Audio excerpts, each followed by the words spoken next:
Gloria sea al Señor.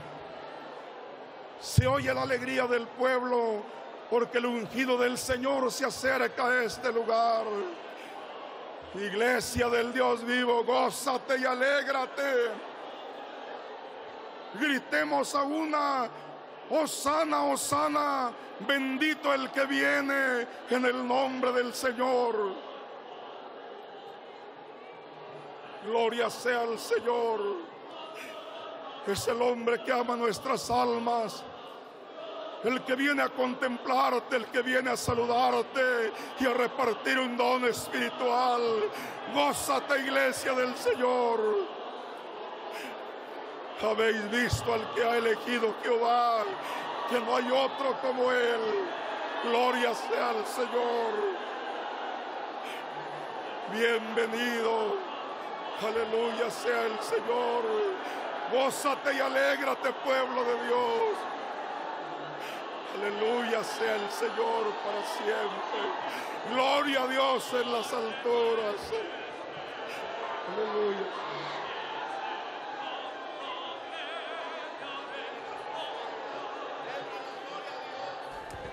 Donnons la gloire à Dieu au nom de Christ Jésus.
Amen, Dieu vous paye.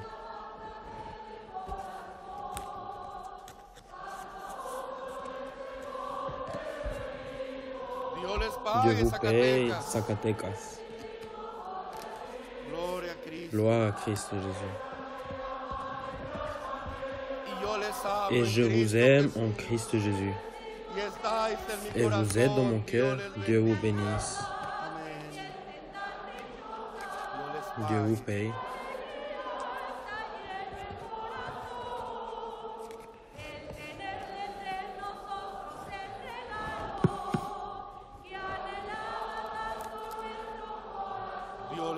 Dieu vous paye, Amen.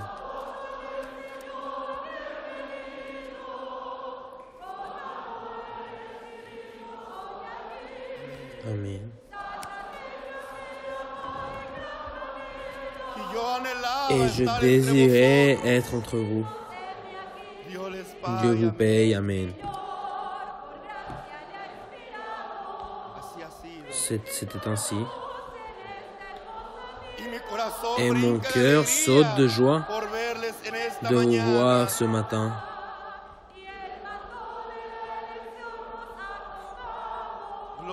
Gloire à Dieu. Dieu vous paye.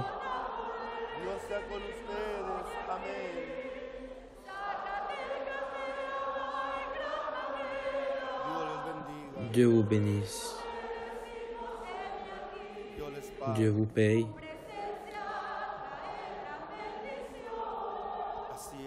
C'est ainsi.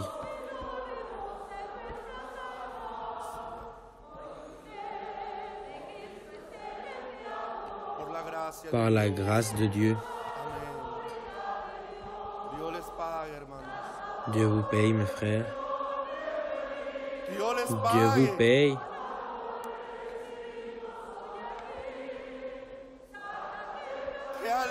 Quelle joie! Et je vous aime en Christ Jésus. Amen. Amen. Dieu vous paye.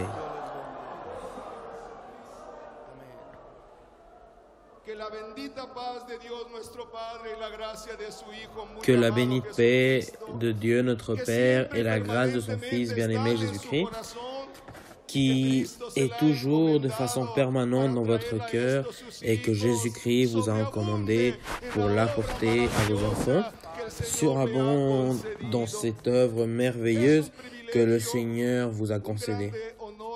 C'est un privilège, un grand honneur pour mon âme d'avoir la représentation de ce peuple si beau pour pouvoir exprimer les sentiments de joie et de grande allégresse desquels je suis témoin en parcourant ces endroits et chacun d'entre eux depuis le jour où s'est annoncé l'apôtre de Dieu, sa visite. Ce peuple s'est rempli de vie. Ce peuple a eu un espoir dans son futur. En eux, il y a une certitude que leur vie sera un succès et un triomphe depuis le jour où vous avez marché à ces endroits. En eux, il y a maintenant un réconfort à leur souffrance. Il y a maintenant une belle paix dans nos et maintenant, tous, nous le sentons plein de l'amour de notre Dieu avec votre présence. Nous nous sentons très heureux, apôtres du Seigneur. Nous nous sentons sûrs.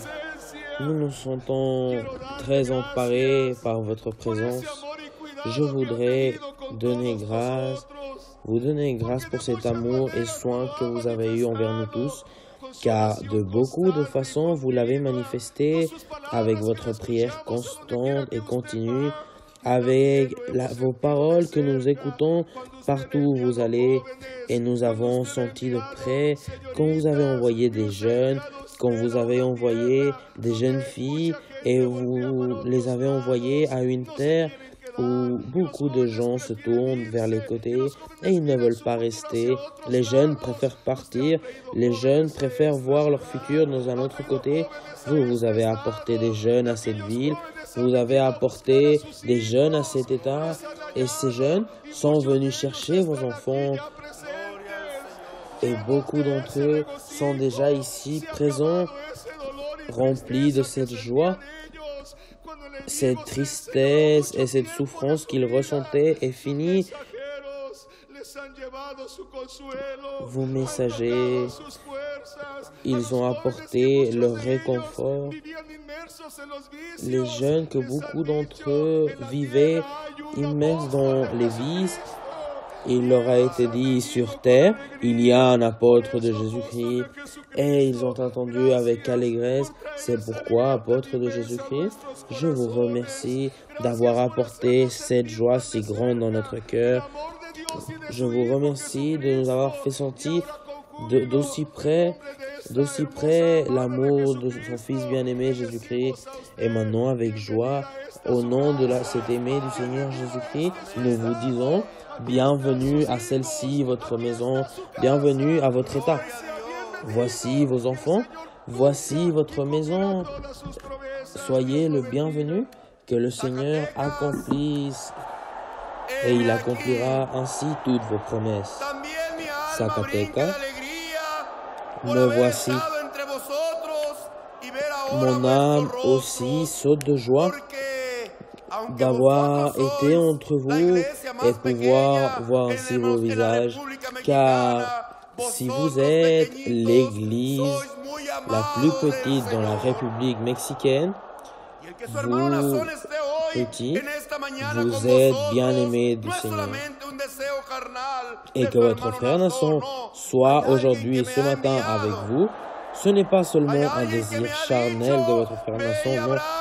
Il y a quelqu'un qui m'a envoyé, il y a quelqu'un qui m'a dit, va et serre-les contre toi, abris-les, va leur dire qu'ils ne sont pas seuls, qu'ils sont mes enfants, que je les aime.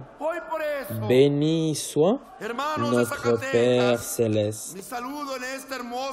Aujourd'hui, c'est pourquoi, mes frères de Zacatecas, mon salut dans cette belle rencontre est d'unité parfaite, laquelle nous venons d'atteindre chacun d'entre nous à travers la participation de la Sainte Seine que nous venons de fêter il y a quelques jours.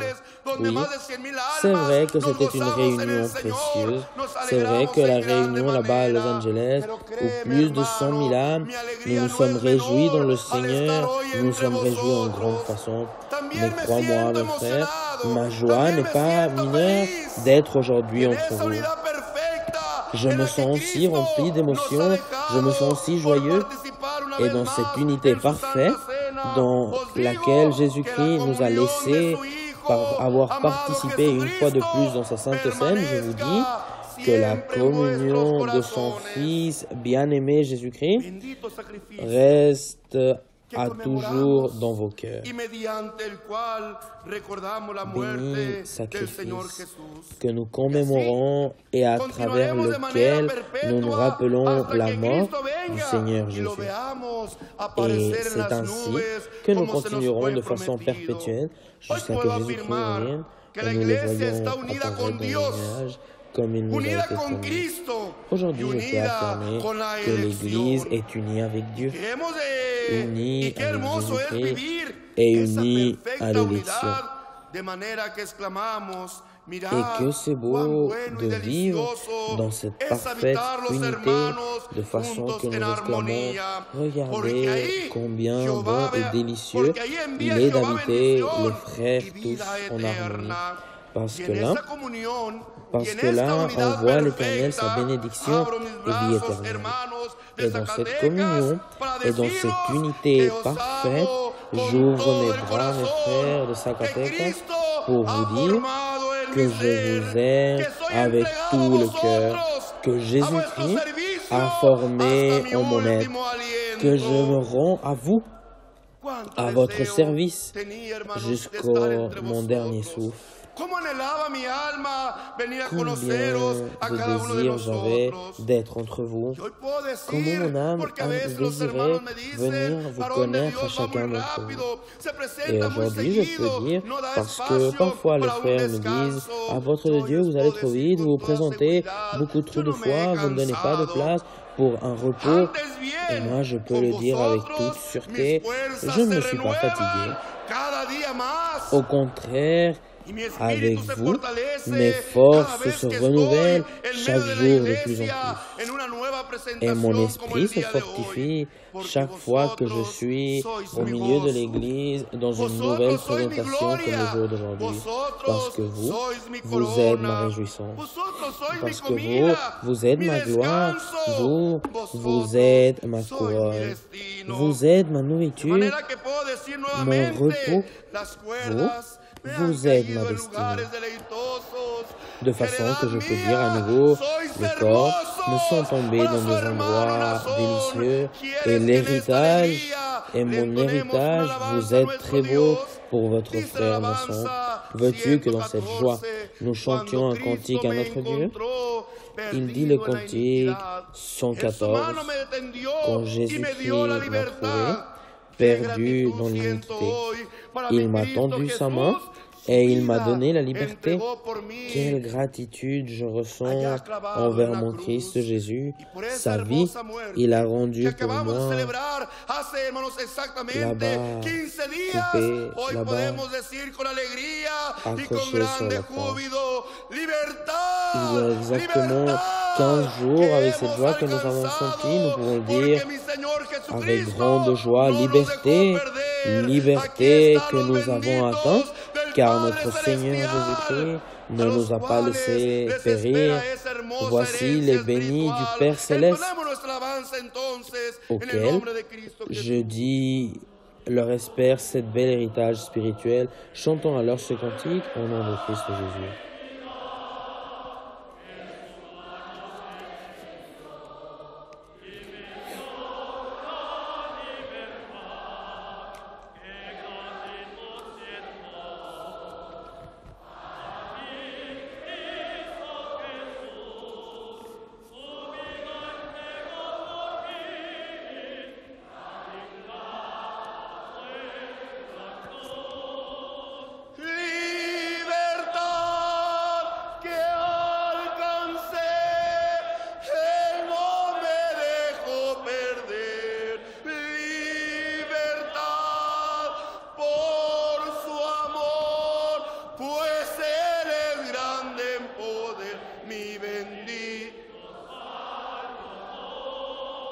mi alma por siempre vagaba en el mundo de perdición, pero el Señor a su tiempo me impartió su protección. Por eso hoy siento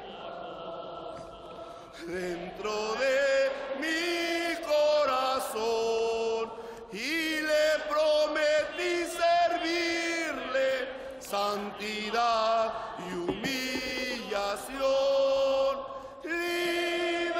Libertad que alcancé, Él no me dejó perder. Libertad por su amor, pues Él es grande, mi bendito Salvador. Oh divino Redentor, tú que eres grande en poder, guárdame, pues quiero servirte fiel. Tú has prometido ayudar a todo hombre pecador.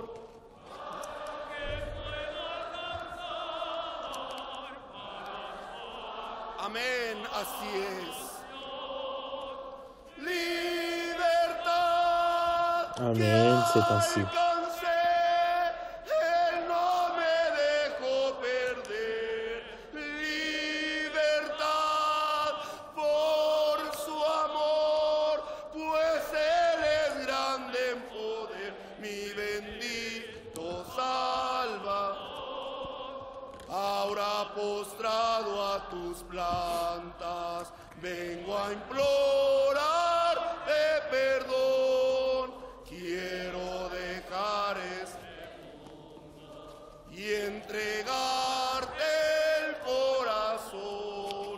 Quiero andar en obediencia, te prometo, mi Jesús.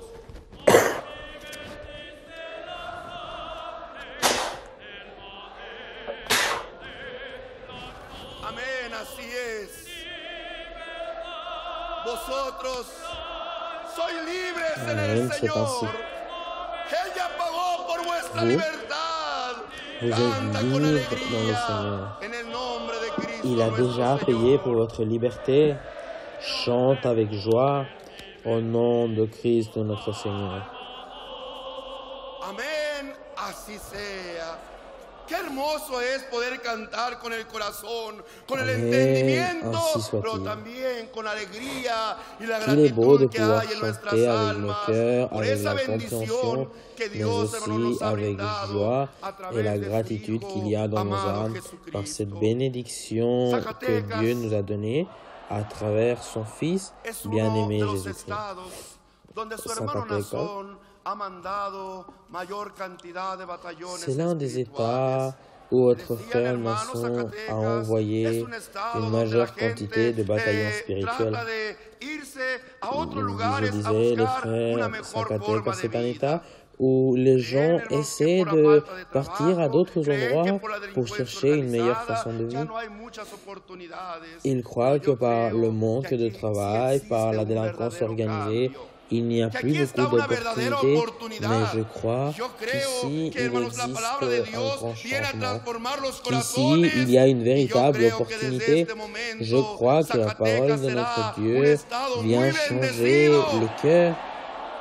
Y os multiplicaréis en Je crois este que depuis cet lugar. instant, Y se Zacatecas sera un dirá, État ¿por très qué ha béni habido este cambio en et este vous lugar? multiplierez Porque à aquí cet están endroit. floreciendo Et los il hijos de sera dit Dios. pourquoi il y a eu ce si grand Los que changement à llevan una cet endroit. hermosa Parce qu'ici sont enseñanza en train llena de de fleurir les principios, fils de de notre Dieu. valores y de respeto a su Ceux qui mènent prójimo. un bel Por eso hoy su enseignement hermano rempli ha de venido a principes, este de valeurs lugar. et de En lo cual, respect à hermanos, leurs prochains. convirtiéndose C'est pourquoi aujourd'hui votre frère este est venu à cet lugar endroit et auquel, en se transformant cet endroit en un espacio donde a través de las redes sociales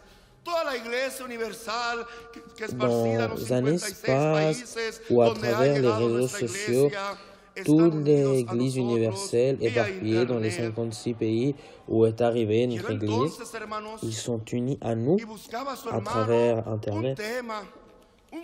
Je veux alors, et ton frère cherchait un thème, un conseil, lequel non seulement puisse servir de bénéfice pour vos âmes, sinon qu'aussi à toute l'Église universelle. C'est pourquoi j'invite à l'Église à que vous preniez vos places et même si dans votre cœur il existe une reconnaissance de notre Dieu, que votre frère a été déposé par lui pour diriger l'Église du Seigneur, selon les promesses qu'il nous a données, il est aussi obligation de votre frère d'apporter une parole qui fortifie, qui continue à nourrir votre foi, qui continue à vous remplir de cet espoir spirituel qu'en Christ, nous avons chacun d'entre nous. C'est pourquoi je voulais initier la 12e étape de ma tournée apostolique, laquelle Dieu a déposée dans mon cœur, dans cet état de Zacatecas. Et dans mes frères ici réunis, je rappelle à nouveau et je souligne, je vois représenter l'Église universelle auquel, en accord avec ce que Dieu m'a révélé et en dirigeant continuellement, je suis toujours en train de conseiller à travers la parole de notre Dieu. Alors, la parole que votre frère nation parle dans les églises où le Seigneur m'emmène, je le fais non seulement d'une façon locale, sinon que ma parole a ce caractère d'universel, car elle est dirigée à toutes les églises, qu'à niveau mondial, il se trouve établi. Et je répète, à travers cette parole et enseignement, j'accomplis la commande que Dieu m'a fait quand il m'a parlé et m'a dit, Nason, tu seras en face de ce peuple. Et je veux partager avec toi ce que signifie être en face de ce peuple. Que signifie pour le frère Nason avoir été déposé en face de cette Église sainte de notre Dieu? Une sainte responsabilité pour guider le peuple de Dieu. C'est mon obligation de protéger et de prendre soin de l'Église du Seigneur. C'est à moi de parler et d'enseigner à l'Église et à travers cette autorité, maintenir à l'Église parfaitement unie à Dieu, à Christ et à l'élection. C'est pourquoi mon devoir, mon compromis apostolique ne se termine pas avec la fête de la Sainte Seine, parce que la responsabilité de ton frère Nason se transforme en un plaisir et une commande de pouvoir servir l'Église sainte du Seigneur Jésus-Christ. Et ainsi, l'amour que le Seigneur Jésus-Christ a déposé dans mon cœur et ce lien sacré avec lequel le Seigneur m'a uni à l'Église ce jour du 8 décembre de l'année 2014, il m'oblige et force mon cœur pour continuer à édifier le corps du Seigneur Jésus-Christ, pour continuer à perfectionner les saints et pour continuer à conduire l'Église envers la vie éternelle. Je vous ai dit à un début, je vous salue dans cette unité parfaite qu'aujourd'hui nous nous trouvons. Et à propos de ce thème, c'est ce que votre frère aujourd'hui veut apporter, cet enseignement, l'unité parfaite qui règne dans l'Église du Seigneur. Non pas l'unité que le monde connaît, parce que l'unité que le monde connaît, mon frère a une limite. Il a des heures où on ne peut pas mener une unité quand il n'y a pas un accord dans les êtres qui ne sont pas involucrés. dans l'unité parfaite, dans l'unité de l'Esprit que le Seigneur nous donne à travers son Fils bien-aimé Jésus-Christ. Cette union nous fait un seul. Et c'est ce qu'aujourd'hui votre frère veut apporter à l'Église pour que nous valorions cette unité parfaite, laquelle le Seigneur nous a permis de nous unir. Et je rappelle à nouveau à travers la mort de son Fils bien-aimé Jésus-Christ, notre Seigneur et notre Sauveur. C'est pourquoi j'invite l'Église à ce qu'en ouvrant vos Bibles, nous cherchions dans la carte qu'écrit l'apôtre Paul à l'Église des Éphésiens, dans le chapitre 4. Je vais lire à partir du verset 3 en avant pour la gloire du Seigneur. Et à garder l'union de l'Esprit dans le lien de la paix, un corps et un esprit, comme vous avez été aussi appelés dans un même espoir de votre vocation, un Seigneur, une foi, un baptême, un Dieu et Père de tous, lequel est sur tous et par tous et en tous. Que sa parole soit pour l'honneur et la gloire de notre Dieu. Une des plus grandes aspirations de l'humanité, ça a été l'unité, car de ce que le monde manque le plus, c'est précisément de l'union. La désunion est la source des grands mal, est la source des grands problèmes, des disputes, des guerres, des morts. Celui, comme dit les Écritures, celui qui cherche cette unité, c'est celui qui œuvre avec diligence et avec attention en faisant une chose. C'est pourquoi l'Esprit de notre Dieu nous rappelle: soyez prêts. Ça veut dire quoi? Œuvrer avec diligence et œuvrer avec attention dans les choses que nous allons œuvrer, c'est-à-dire à cet instant, ce qu'il nous conseille de garder l'union de l'Esprit. Nous devons montrer et le faire avec beaucoup d'attention, parce que cette union, ce n'est pas une union d'hommes, ce n'est pas une union charnelle, ou comme le monde le comprend. Cette union est spirituelle. Cette union est celle que fait le Seigneur Jésus-Christ, c'est celle que fait notre Dieu à travers son Fils. C'est pourquoi, si cette union est spirituelle, car elle provient de Dieu, alors cette union est une union parfaite. Je me fais comprendre, mes frères? Donc, on nous invite à garder l'union de l'Esprit, l'unité de l'Esprit. Si l'union des personnes, l'unité des personnes est bonne et est nécessaire, l'unité de l'Esprit, c'est une unité parfaite dans une ambiance de paix. Et de quelle façon il se manifeste cette unité parfaite? Comment nous allons vivre, que nous soyons et nous vivions dans cette unité parfaite. Je veux énumérer ces paroles que l'apôtre Paul, ou que ce conseil que l'apôtre Paul nous donnait. Je veux le diviser en 6 points, conformément l'Esprit de notre Dieu nous l'a manifesté. Et je veux commencer à nouveau à relire ce texte pour comprendre chaque point, comment nous devons vivre, comment nous devons le prendre et comment l'Église du Seigneur est en train de le vivre jour après jour. Parce que nous venons de le vivre. Notre frère l'a dit, il y a seulement 15 jours, et cette Église a été à nouveau lavée, et cette Église a été à nouveau sanctifiée, et cette Église est restée à nouveau unie en une perfection par l'Esprit de notre Dieu. Alors,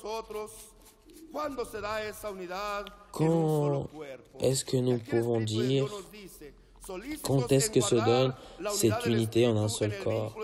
Et cet Esprit de notre Dieu nous dit, efforcez-vous de garder l'union.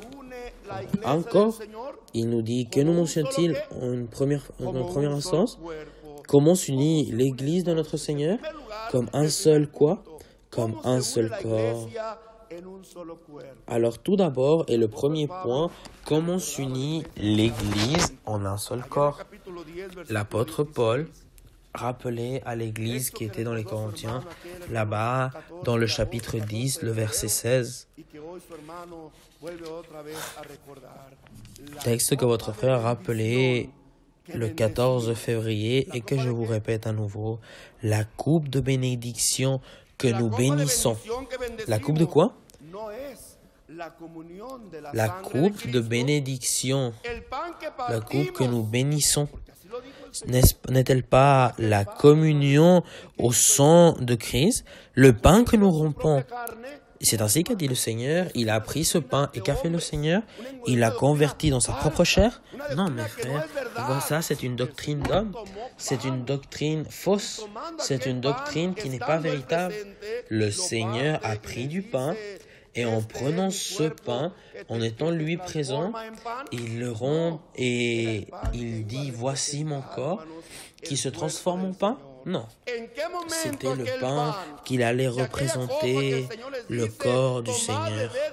À quel instant ce pain ou cette coupe que le Seigneur dit « Prenez et buvez cette coupe », c'est le nouveau pacte en mon sang. Depuis quel instant ce corps, ce pain, et cette coupe représentent le corps et le sang du Seigneur?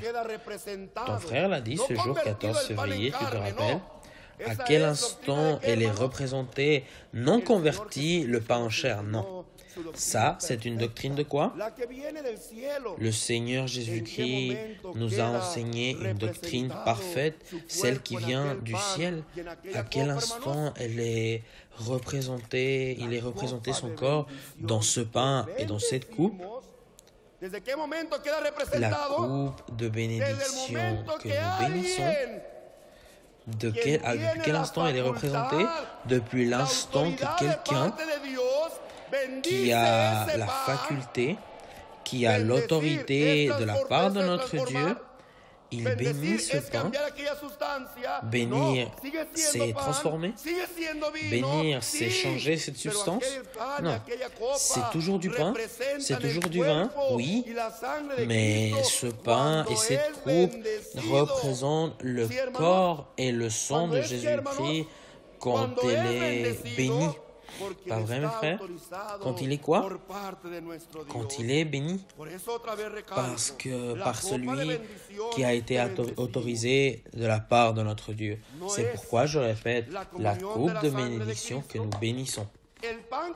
N'est-elle pas la communion du sang de Jésus-Christ? Le pain que nous rompons? Le pain que quoi? Le pain que nous rompons, non pas le pain qui se transforme en un bout de chair, non. Le pain qui continue à être du pain que nous rompons, n'est-il pas la communion du corps de Jésus-Christ? Que signifie ce pain quand il est béni? Que représente ce pain? Et après, il explique l'apôtre du Seigneur, en étant un seul le pain,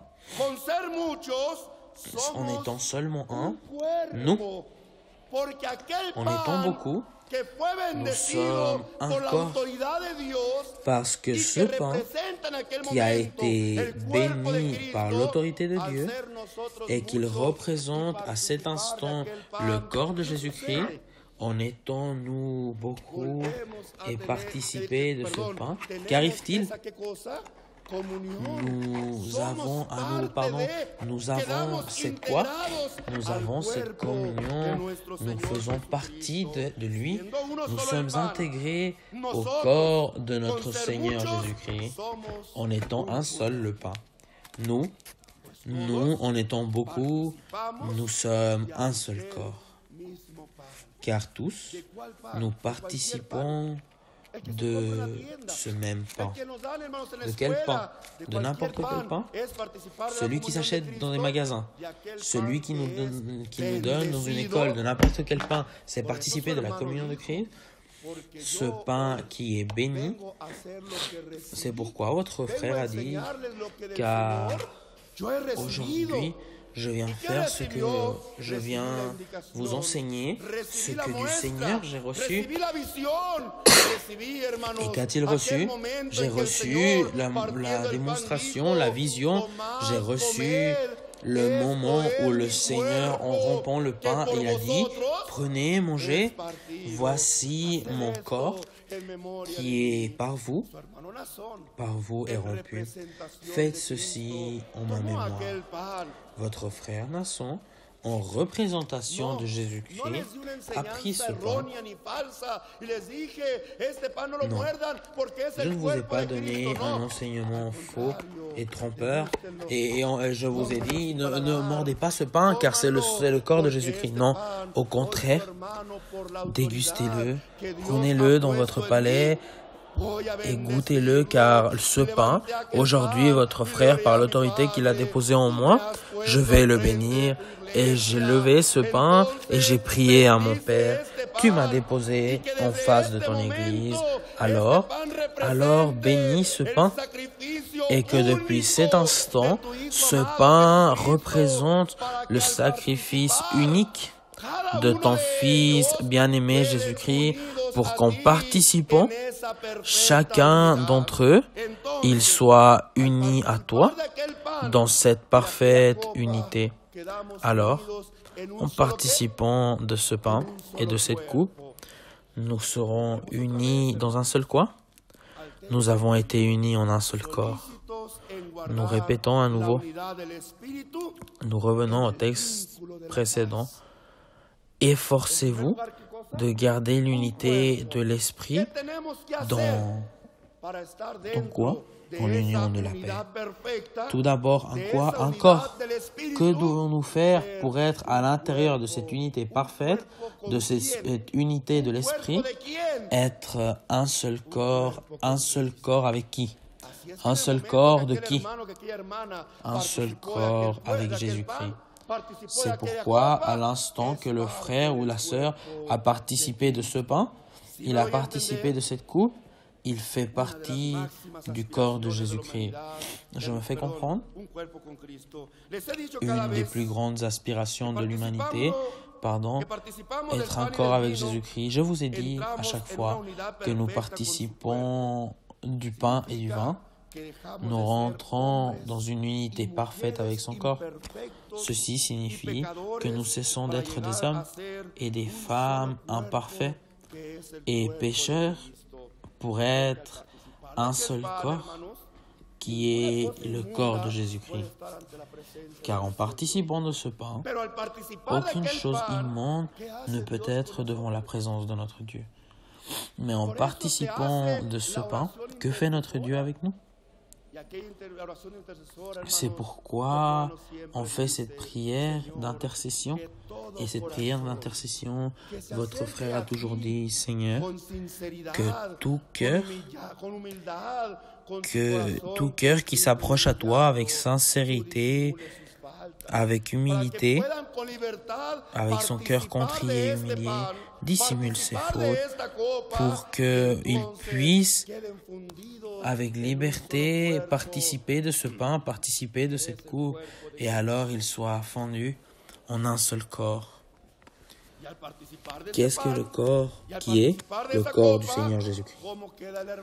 Et en participant de ce pain, et en participant de cette coupe, comment est le frère?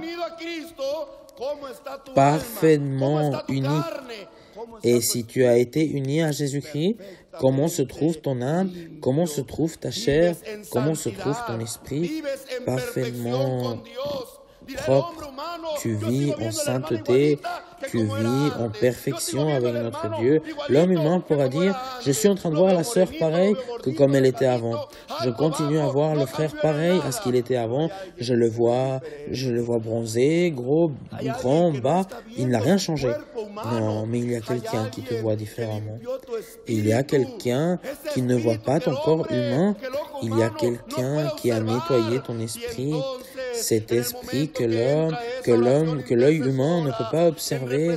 Et alors, à l'instant où rentre cette prière d'intercession en représentation de Dieu, je vous dis, béni de mon Père, participer avec liberté de ce pain, de cette coupe, car aujourd'hui, il vous a sanctifié.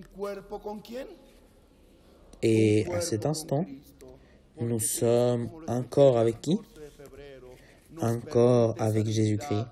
Car Jésus-Christ, comme je vous l'ai dit, ce jour 14 février, il nous permet ces dignités que son Église, nous nous convertissions en son corps, en étant lui la tête de cette sainte Église.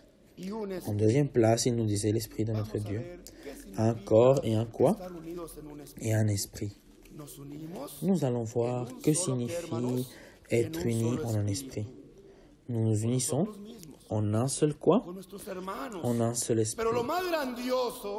Avec nous, avec nos frères.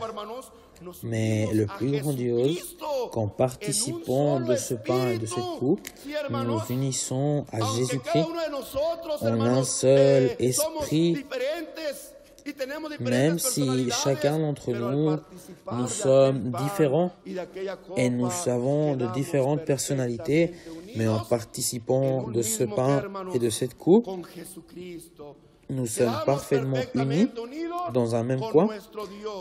En un même corps avec Jésus-Christ. Nous sommes parfaitement unis avec notre Dieu. C'est pourquoi il nous dit, efforcez-vous de garder l'unité de l'esprit dans le lien de la paix en un corps. Pas vrai, mes frères? En un esprit.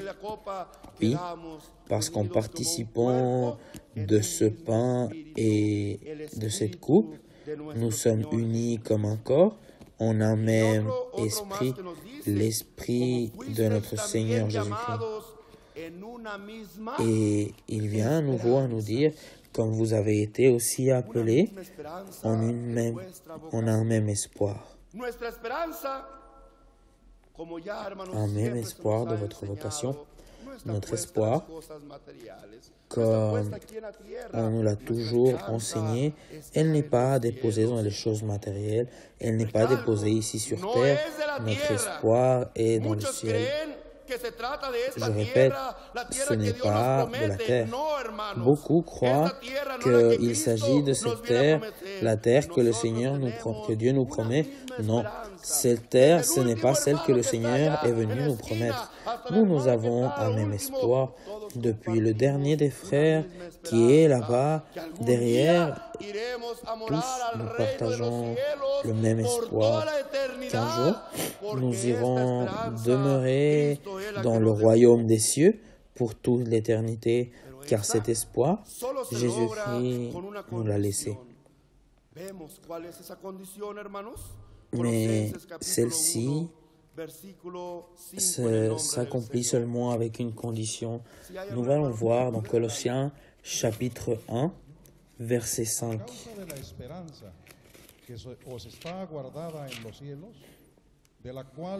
Il dit pour la gloire de notre Seigneur, à cause de l'espérance qui vous est réservée au ciel, cette espérance, vous en avez déjà entendu parler par la parole de la vérité, l'Évangile. Il est parvenu jusqu'à vous, tout comme dans le monde entier où il porte des fruits et progresse. Comment savons-nous que c'est dans le ciel et non pas sur terre cet espoir? L'Esprit de notre Dieu est en train de le dire à cause de l'espoir qui vous est gardé dans le ciel, dans laquelle cet espoir vous avez entendu par la parole véritable de l'Évangile. Pourquoi nous devons et nous partageons toute l'Église un même espoir? Parce que nous avons entendu, car nous avons écouté à travers quoi? À travers la parole de l'Évangile. C'est pourquoi cet espoir, ce n'est pas l'homme qui me la donne. Cet espoir, elle ne me l'offre pas l'homme qui a étudié dans un séminaire, dans une université, ou avec des capacités humaines. Non, ce n'est pas l'homme qui me dit, regardez ici, il est écrit selon l'histoire, selon les études scientifiques de la terre, il lui reste autant de vie. Non, eux, ils ne peuvent pas l'offrir. Ils ne peuvent pas offrir cet espoir. Parce que moi, fils de Dieu, Dieu m'a déjà offert cet espoir. Quand me l'a-t-il offert? Quand j'ai entendu la parole de l'Évangile et j'ai entendu et j'ai compris ce que Dieu a. Pourquoi êtes-vous affligés? Pourquoi regardez-vous vers le ciel de cette façon? C'est que le Seigneur est déjà parti et le Seigneur ne va plus être avec nous. Non, ne vous inquiétez pas. Ainsi, comme vous l'avez vu partir, de cette façon, vous le verrez venir. Et le Seigneur a dit, je vais seulement, pourquoi? Je vais seulement préparer les demeures pour que là-bas où je me trouve, aussi vous tous vous soyez. Cet espoir, comment est-il arrivé vers nous?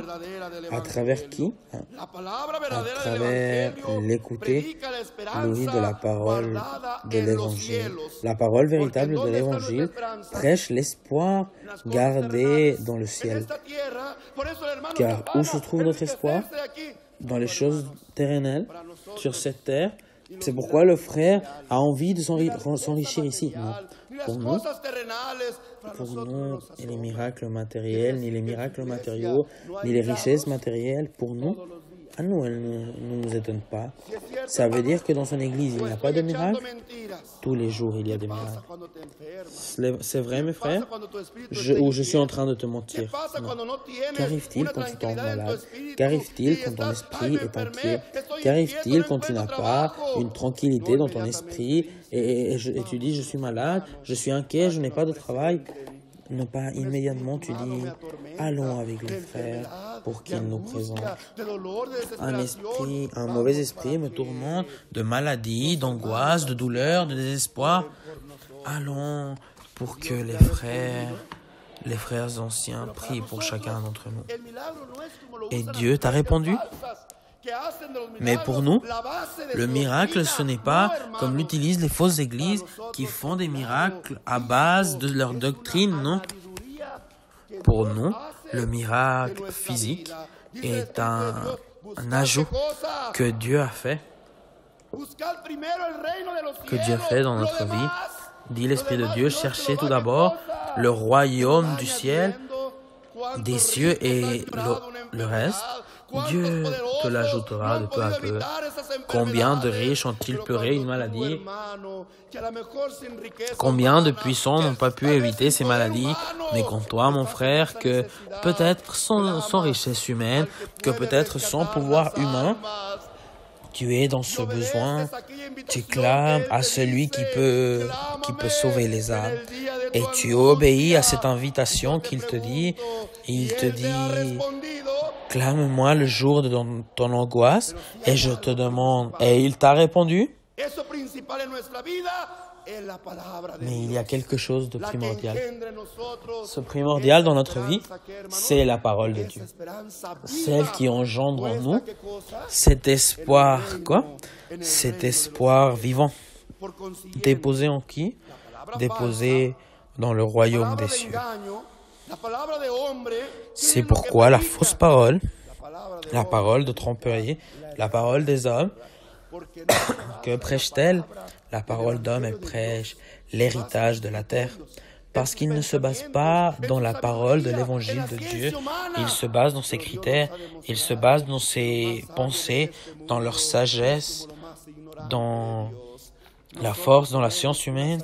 Mais Dieu nous a prouvé que le plus sage de ce monde, c'est comme le plus ignorant devant notre Dieu, car nous avons une sagesse qui surpasse la sagesse de l'homme. Cette sagesse est celle qui provient de notre Dieu par la parole de son saint évangile. C'est pourquoi nous pouvons dire alors que nous avons été unifiés en un seul quoi? En un seul espoir de rentrer un jour dans le royaume des cieux.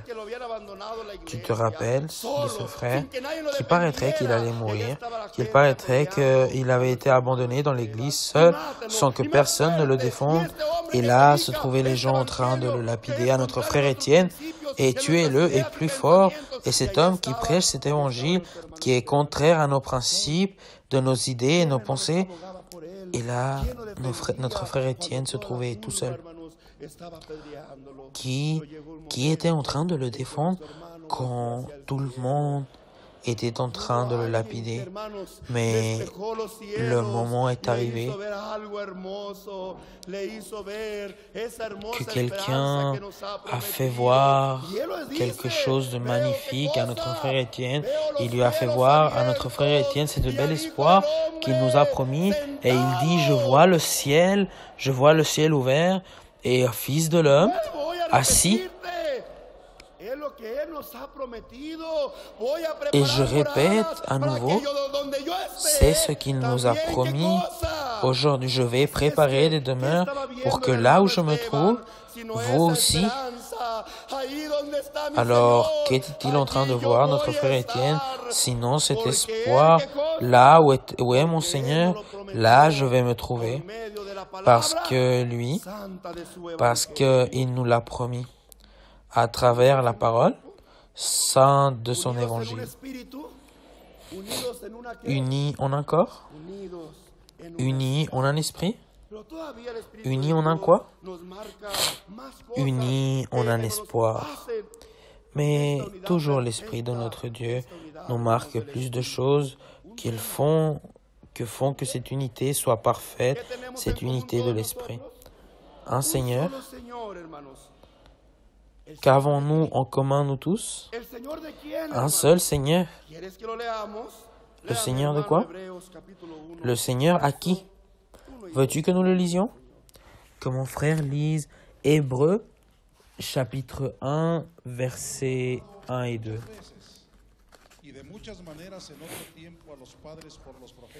Après avoir autrefois, à de nombreuses reprises et de bien de manière parlé à nos ancêtres par les prophètes, Dieu, dans ces jours qui sont les derniers, nous a parlé par le Fils et il a établi héritier de toutes choses.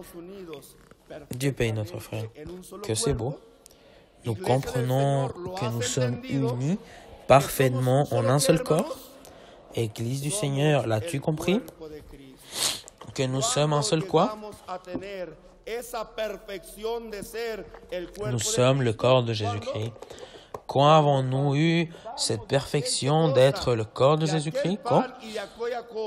Quand nous avons participé de quoi? De ce pain et de cette coupe que béni par celui que Dieu a autorisé représente le corps et le sang du nouveau pacte de notre Seigneur Jésus-Christ. Un même esprit, c'est ainsi. Un même espoir. Tu te rends compte que c'est beau de vivre dans cette belle unité parfaite? Maintenant, il nous dit aussi, nous avons quelque chose en commun. Un Seigneur. Le frère vient de lire dans Hébreux, il dit, dans ces derniers jours, nous a parlé par le Fils, il a établi héritier de toutes choses, et c'est par lui aussi qu'il a créé l'univers. Alors, à travers de qui il nous a parlé maintenant, notre Dieu? À travers son Fils bien-aimé Jésus-Christ. Et qui est son Fils Jésus-Christ? Son Fils Jésus-Christ, mes frères, c'est celui que le Seigneur a fait héritier de quoi? De la part de ses richesses, de la part de sa gloire, de la part de sa grandeur, à celui qui l'a fait héritier de qui? À celui qui a fait héritier de tout. Et par qui? Celui qui a causé la raison pour laquelle il a fait tout cet univers, pour le rendre à qui? Pour le rendre à ses enfants. L'analysons? Quand Dieu envoie son Fils sur terre, Dieu lui a donné quelque chose de plus grand qu'un simple cadeau. Il lui a donné un héritage. Quel héritage? Cela veut dire un trésor. Héritage veut dire quelque chose qui lui appartenait, quelque chose qui appartenait simplement à ce Dieu. Je ne peux pas hériter quelque chose qui n'est pas à moi.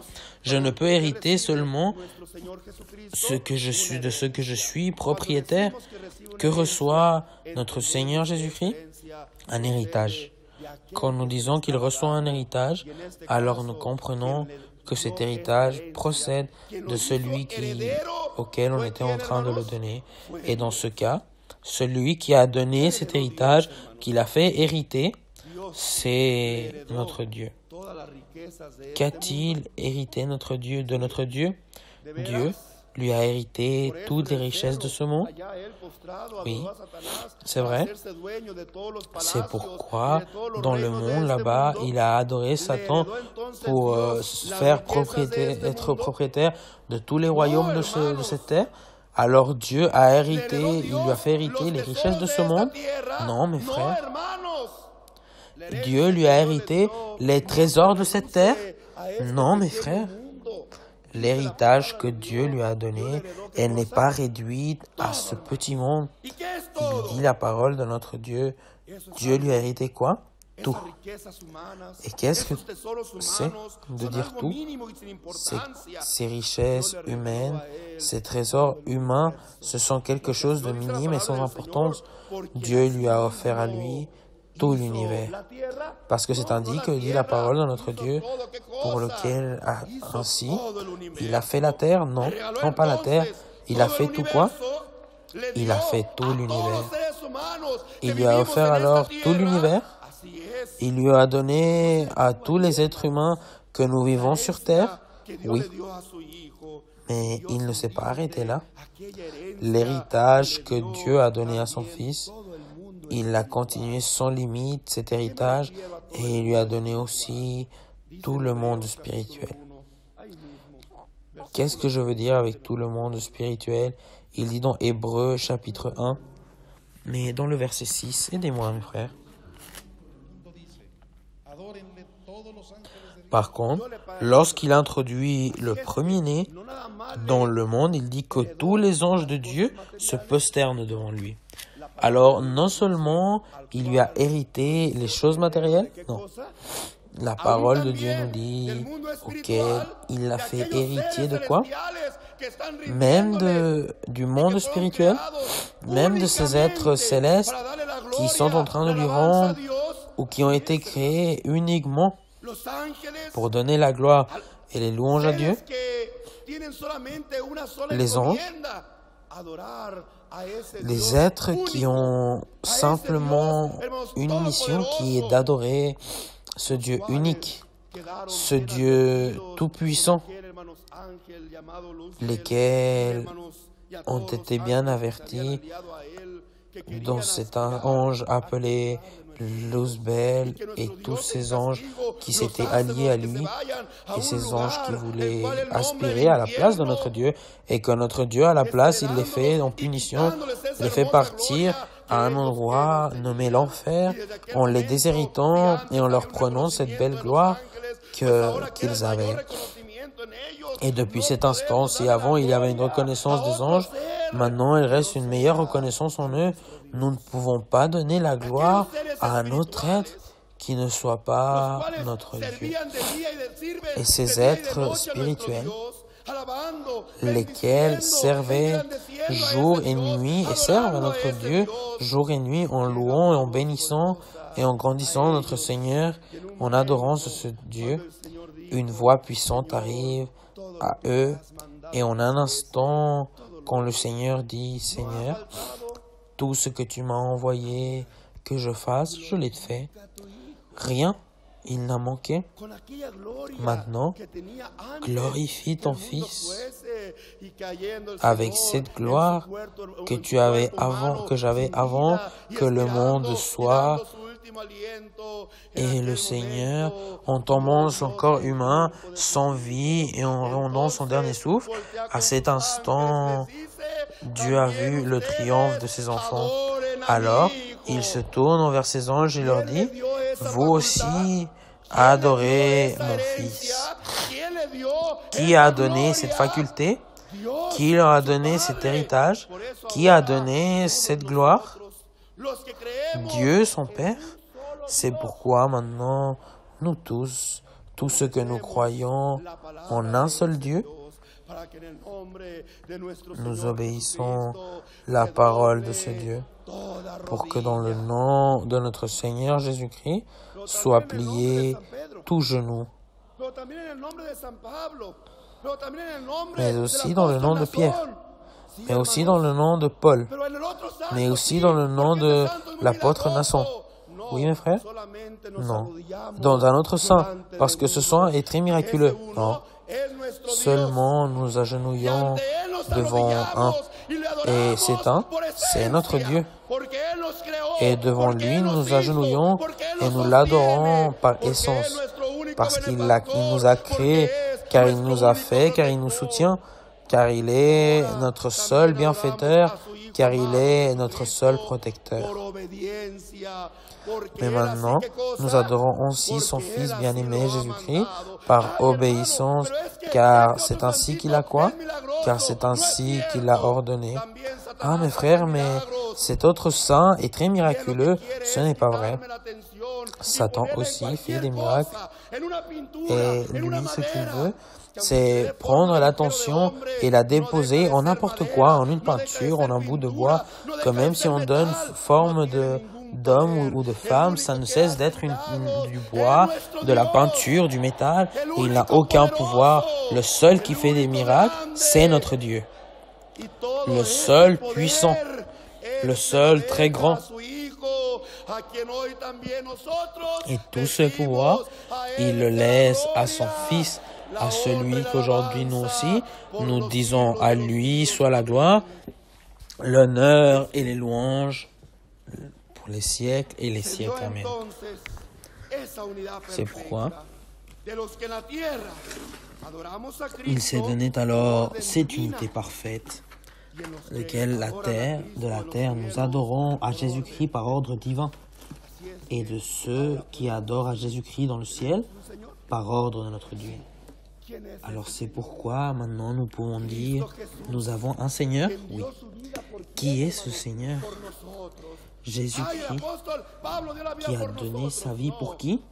Qui a donné sa vie pour nous. Ah, l'apôtre Paul a donné la vie pour nous? Non.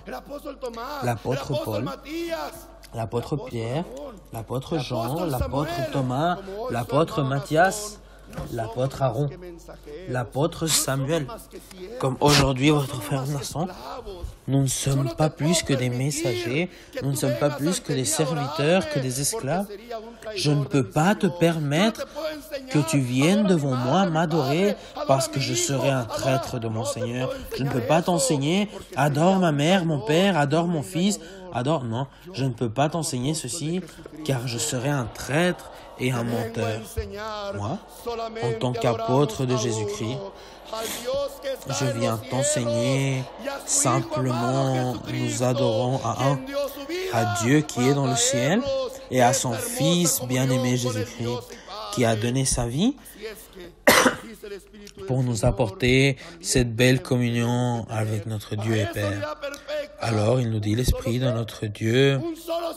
Nous aussi, nous devons avoir, pour cette unité parfaite, avoir un seul Seigneur.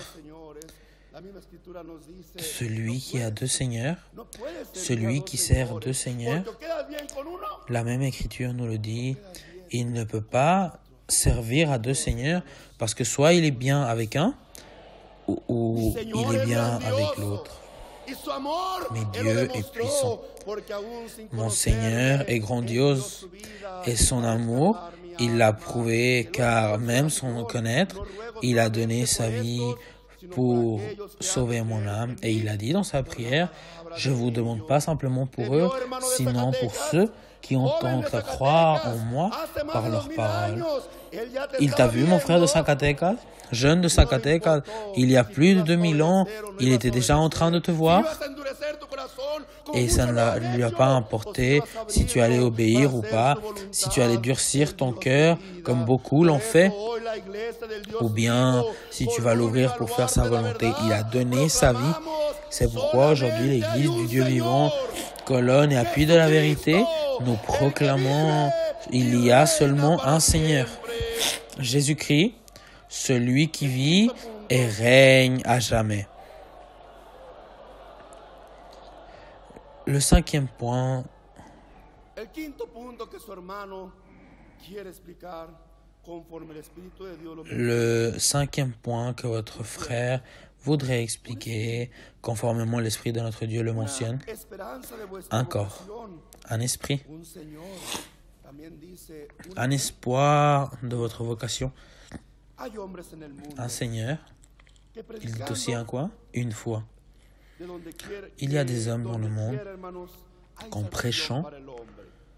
Que donde quiera está Dios. que là où Que no importa que crean qu'il y a partout o no le crean, salut pour que al l'homme, final, que l'homme est partout, que Dieu est partout, hermanos, qu'importe qu'il croit qu'à la fin engañoso, que Satanás tout le monde arrivera avec notre Dieu. para alejarlo. Il n'y a rien de Es que plus Dios faux. es bueno, y pues Dios es bueno, y pues a él no le C'est importa en une dónde pensée que estemos. Satan veut Es lo que mettre dans les gens importa, él nos dans les quiere, y al pensées último, des gens nos vamos a llegar con él. Dijo su hermano, pour les tromper, ce qui peu importe où nous allons, peu importe ce que nous faisons, nous allons tous arriver avec lui. Non. Cette doctrine dit doctrine de démons qu'en voulant confondre dans cette façon de prêcher trompeuse qui s'accommode aux personnes. Ils disent, mangeons et buvons, de toute façon, nous allons tous arriver avec notre Dieu. Alors, pourquoi Dieu a envoyé son Fils? Alors, à quoi bon avoir envoyé son Fils pour être sacrifié? Pourquoi il est mort d'une façon si cruelle si, à la fin, nous allions tous arriver devant lui? C'est pourquoi j'ai dit, doctrine de démons.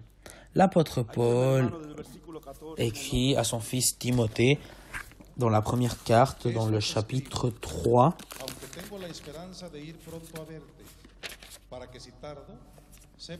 cette parole dit, je t'écris,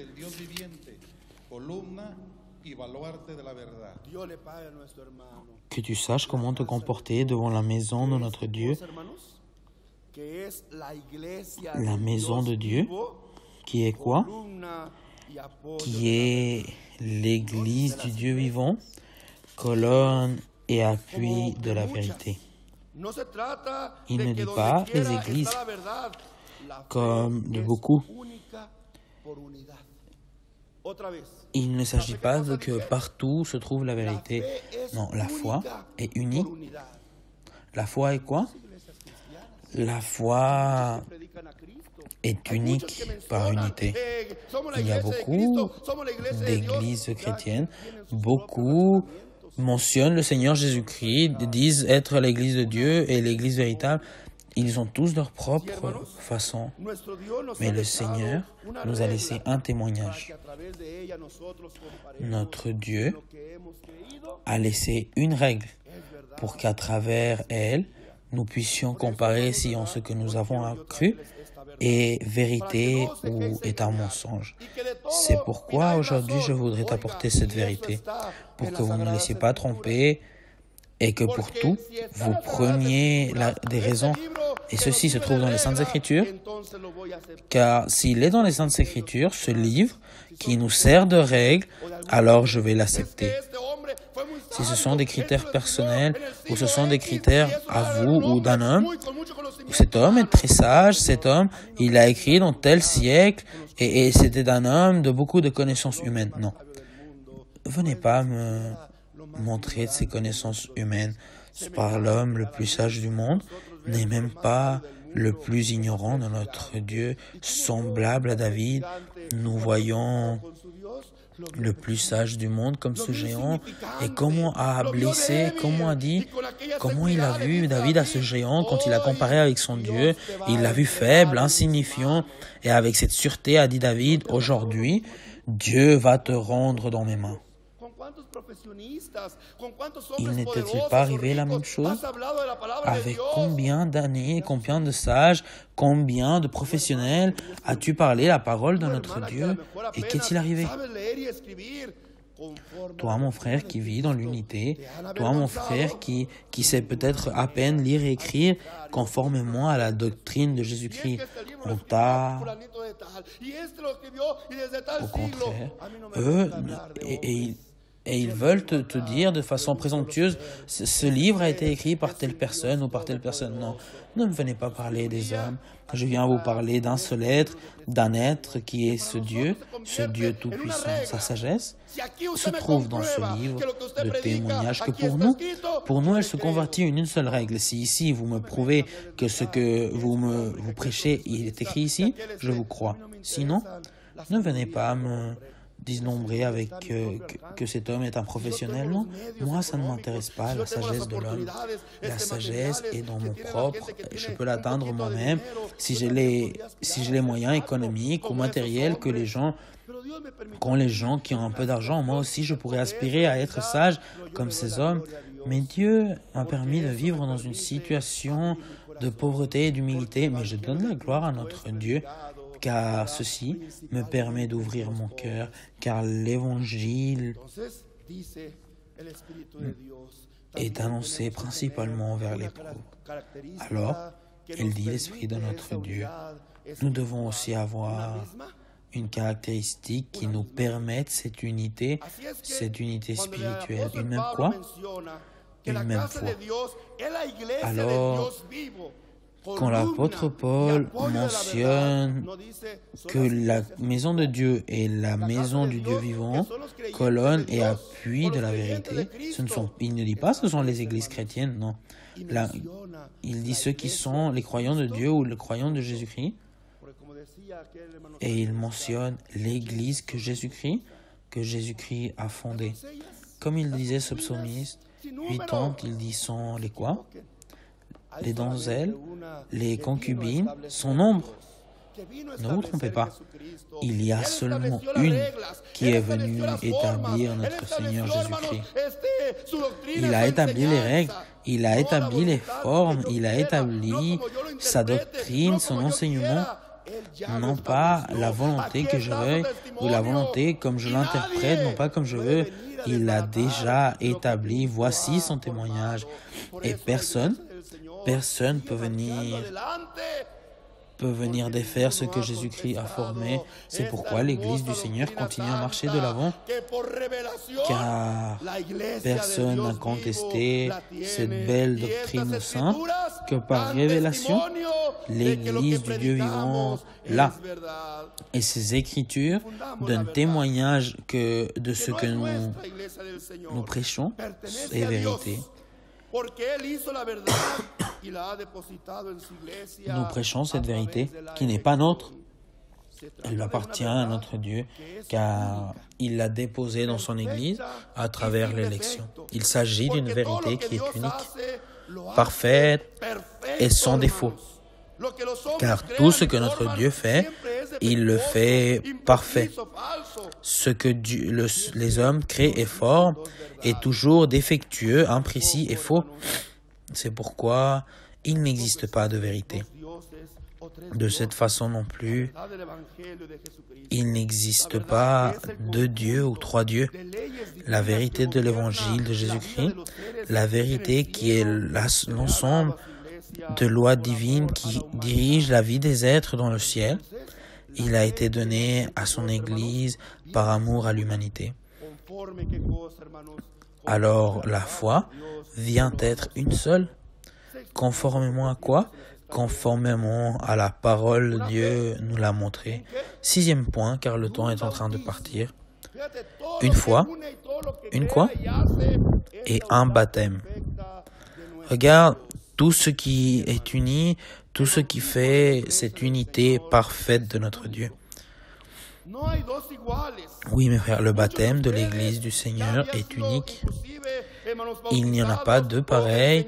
Beaucoup d'entre vous avez déjà été baptisés ou enseignés dans le baptême qu'auparavant vous aviez reçu. Beaucoup d'entre vous se rappellera et dira, oui, c'est vrai, moi on m'a baptisé dans cette église ou dans telle congrégation. Mais moi, je te fais une question, simplement pour faire un point sur la vérité de notre Dieu. Et comme à quel âge il se baptiserait notre Seigneur Jésus-Christ? Conformément, les Écritures nous le rappellent, pas vrai? Notre Seigneur Jésus-Christ s'est baptisé à peu près vers les 30 ans. en étant un homme mûr, en étant un homme conscient, responsable de ses propres quoi? De ses propres actes, avec la liberté, la force et l'intelligence de pouvoir décider. Car la première règle pour accepter le Seigneur Jésus-Christ est celle-ci, celui qui croit. Comment je vais croire si je n'ai toujours pas de raison, si je peux croire ou accepter quelque chose? Non, mais mes parents m'ont baptisé. Non, ce n'est pas tes parents qui doivent croire pour que tu atteignes le salut. La règle du Seigneur Jésus-Christ nous dit, celui qui croit et est baptisé, non pas celui que l'on met baptisé, parce qu'un enfant petit, il a la conscience, il a sa propre raison, il peut décider, je vais jusque là-bas, et vu que le baptême est pour le pardon des péchés, non. Un enfant de quelques jours, il a des péchés. C'est un enfant que jour après jour, il vit et il dépend de sa mère à 100%. On doit lui donner à manger, on doit le nettoyer dans son corps même. Comment va-t-il décider de suivre au Seigneur Jésus-Christ? Alors arrive la fausse parole d'erreur et de tromperie. Mais toi, les parents, vous pouvez décider pour lui. Vous pouvez décider dans l'humain. Mais dans le pouvoir de notre Dieu, il y a une règle. Ici, ce n'est pas les pères pour les fils, ni les fils pour les parents. Il dit dans la parole de notre Dieu, l'âme qui pêche, l'âme qui s'éloigne de Dieu, cette âme va mourir. Celui qui ne veut pas suivre à notre Dieu, mais celui qui veut suivre à notre Dieu, celui qui veut suivre le Seigneur dans un libre arbitre, non pas celui qu'on m'a imposé. Quelle tristesse je ressens envers ces gens qui disent, pas vrai, mais pardon, mais moi je suis né ici, et ici je vais mourir. Voici l'héritage que m'ont laissé mes parents. Dieu est méchant. Dieu est en train de leur nier le salut. Qui est en train de la nier? Eux-mêmes. Pas vrai, combien sont tournés vers le Seigneur et ils ont commencé, pas vrai, pendant qu'ils faisaient des miracles, ils allaient derrière le Seigneur et là-bas dans le sermon de la montagne, combien de gens il n'y avait pas, mais ils y allaient parce qu'ils faisaient le miracle, ils voyaient qu'il y avait des manifestations, ils levaient les malades, ils ressuscitaient les morts, ils convertissaient des multitudes, pas vrai, pour le pain, pour des multitudes, mais quand réellement il a commencé à prêcher son évangile, l'évangile qui a des règles, qui a des formes, qui a réellement le désir de notre Dieu pour que l'homme vive conformément à la volonté de Dieu, non pas conformément à notre volonté. Il dit qu'ils sont tous partis, que même beaucoup des disciples qui étaient avec lui sont partis. Quelle tristesse, quelle douleur, quelle frustration du Seigneur quand il s'est rendu compte que seulement par la magie ou par les miracles ou par les merveilles, il suivait le Seigneur. C'est pour ça que vous me suivez? Parce que vous avez vu que j'ai fait cette merveille? Vous me suivez comme si j'étais un cirque ou voir quelle magie je vais faire? Vous ne me suivez pas réellement par la parole qui allait les guider à la vie éternelle, car c'était la parole de notre Dieu, c'était la parole de l'Évangile, laquelle nous unit à notre Dieu. Nous ne venons pas de le prouver il y a un moment. C'est la parole de qui? C'est la parole de l'Évangile, qu'à travers celle-ci, c'est-à-dire en accomplissant cette parole, nous nous maintenons unis, en faisant ce que nous voulons, en faisant ce que nous sentons. Cornelius est arrivé, et Corneille est arrivé, c'était un bonhomme qui faisait de bonnes œuvres, juste et craintif dans notre Dieu. Il faisait prière, lui et sa maison, à sa maison, et à lui est arrivé l'ange, et a dit, Corneille, il dit, tes prières, tes supplies, ta bonne volonté, tes bonnes œuvres sont arrivés en mémoire de notre Dieu. Maintenant, Dieu veut te favoriser. Maintenant, Dieu veut te donner son salut. Et qu'a dit Corneille? Non. Moi, laisse-moi. Je suis bon. Je ne vole pas. Au contraire, j'aide le prochain. Je ne suis pas sourd. Je fais mes prières tous les jours. Je n'ai pas besoin que tu me dises. Je sais déjà quoi faire. Que dit l'homme insensé? Je sais comment servir notre Dieu. Mais Corneille réellement cherchait comment adorer notre Dieu. Que dois-je faire quand l'ange lui a dit, pas vrai, Corneille, tout ce que tu as fait, ce n'était pas suffisant. Ici, il y a un homme appelé Pierre. Il te dira ce que tu as besoin de faire. Pierre faisait des choses bonnes ou des choses mauvaises. Il n'avait pas des œuvres bonnes. Les œuvres que faisait Pierre étaient celles qui étaient nécessaires pour atteindre son salut. Pourquoi? Parce que les œuvres bonnes que faisait Pierre, il les faisait selon quoi? Selon sa façon de penser, selon sa façon de penser. Et qu'avait Pierre pour atteindre le salut de Dieu? Le faire conformément notre Dieu l'avait décidé. C'est pourquoi quand l'ange lui dit, voici un homme où son nom est Pierre, fais-le appeler et il te dira ce que tu auras à faire. Corneille, il envoie ses serviteurs pour qu'il aille l'apporter et qu'on rentre l'apôtre Pierre. Corneille court et il tombe à genoux en voulant l'adorer. Mais l'apôtre de Dieu, Pierre, fidèle à son Seigneur, lui aussi il le prend, il le lève et il lui dit, Corneille, lève-toi. Je suis un homme tel que toi. Je suis celui que Jésus-Christ a envoyé, mais je suis comme toi. L'adoration correspond uniquement à Dieu et à Jésus-Christ. Que c'est beau, pas vrai? Et commence l'apôtre Pierre à lui donner témoignage, et alors le frère Corneille s'unit à Jésus-Christ à travers quoi? À travers la parole de l'Évangile.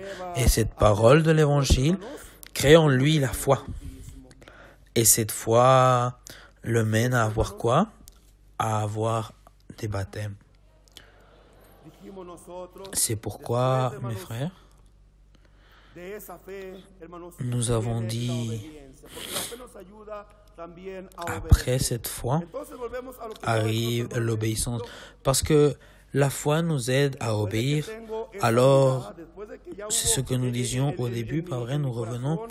Après que j'ai cette unité, après que j'ai dans mon cœur, pas vrai, je suis déjà uni en un corps, on a un esprit, on a un même espoir.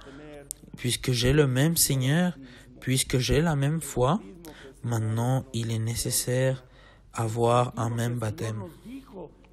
Baptême que le Seigneur m'ordonne. Baptême que le Seigneur nous a dit, allez et prêchez dans tout le monde. Tout celui qui soit baptisé dans mon nom sera sauvé. En qui? En son nom. Alors, je te redis à nouveau, un frère dira, moi j'ai déjà été baptisé, depuis que je suis bébé, j'ai été baptisé. Tu étais conscient de ce baptême? Tu as eu ta propre décision de dire, je veux me baptiser? Parce que pour pouvoir te baptiser, tu es celui qui doit avoir la décision, non pas tes parents. Chacun est responsable de son propre salut. Non, mon frère, je ne me rappelle pas, je n'étais pas conscient. Alors, ces baptêmes de l'homme ne sont pas valables. On t'a submergé dans de l'eau, comme à notre Seigneur Jésus-Christ? Non, mon frère, on m'a seulement mis un peu d'eau dessus, non.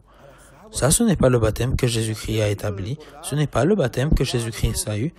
Il est descendu dans les eaux du baptême, dans cette rivière du Jourdain. Jean l'a pris et il l'a submergé complètement, car le baptême accomplit une fonction qu'ainsi comme il est submergé dans l'eau, il représente que ce vieil homme reste comment? Soit sépulté, et qu'à l'instant où le frère sort de ces eaux, il symbolise qu'il vient à naître un nouvel homme. C'est un acte symbolique que Jésus-Christ établit dans son Église et à travers celui-ci vient le pardon des péchés. Non, mais on m'a seulement arrosé la tête. Alors, on peut seulement pardonner les péchés d'un petit bout d'homme? Non, ce baptême, c'est un baptême des hommes. Ce baptême n'a pas été réel. Ce baptême n'était pas celui que le Seigneur Jésus-Christ a établi. Oh, écoute, mon frère, écoute, ma sœur. Et en quel nom on a prononcé, quel nom a-t-on prononcé dans ton baptême? Parce que tu sais que pour que tu sois baptisé dans le baptême véritable que Jésus-Christ a établi, on doit nommer un nom, le nom qui doit être invoqué, que Dieu nous a donné pour nous à vie éternelle, pour notre salut. Tu connais ce nom? Quel est ce nom? Quel est le nom du Père que Dieu a donné pour le salut? Quel est le nom qu'il a donné au Fils? Auquel nom est l'Esprit de notre Dieu en un être que Dieu a appelé Jésus-Christ, son Fils bien-aimé? Non, mon frère, moi, on m'a baptisé au nom du Saint-Esprit, du Fils et du Père. Non, parce que c'est une demande de Jésus-Christ que l'on doit mentionner le nom. C'est pourquoi la même parole le dit au nom du Père. Il ne dit pas que tu utilises la parole Père. Père, ce n'est pas un nom. Pas vrai? Alors, il y a un nom que le Père a donné pour le salut. Au nom du Fils. Nous connaissons quel est le nom de ce Fils, que Dieu a le nom que notre Dieu a donné à ce Fils comme héritage. Au nom de l'Esprit Saint, connaissons-nous en qui se trouve l'Esprit Saint déposé? Alors, si en toi on a prononcé le nom du Père, du Fils et du Saint-Esprit, ce baptême n'a pas eu de valeur. Parce que pour le pardon des péchés, on doit mentionner, pas vrai, comme les apôtres l'ont enseigné dans le temps primitif. Acte chapitre 2, verset 38. Para perdón de los pecados y recibiréis el don del Espíritu Santo. Dios le paga a nuestro hermano. Fíjate qué bonito. Enseñanza del apóstol Pedro. Dieu paye notre frère. Regarde que c'est beau. Enseignement de l'apôtre Pierre, un des serviteurs que l'ange de Dieu, dans cette époque, il disait, regardez, il vous dira ce que vous devez faire. Nous croyons dans cette parole. Écoute cette parole pour nous aujourd'hui, cette parole pour nous, elle est enseignement, cette parole pour nous, elle nous donne la véracité de ce que nous sommes en train de faire.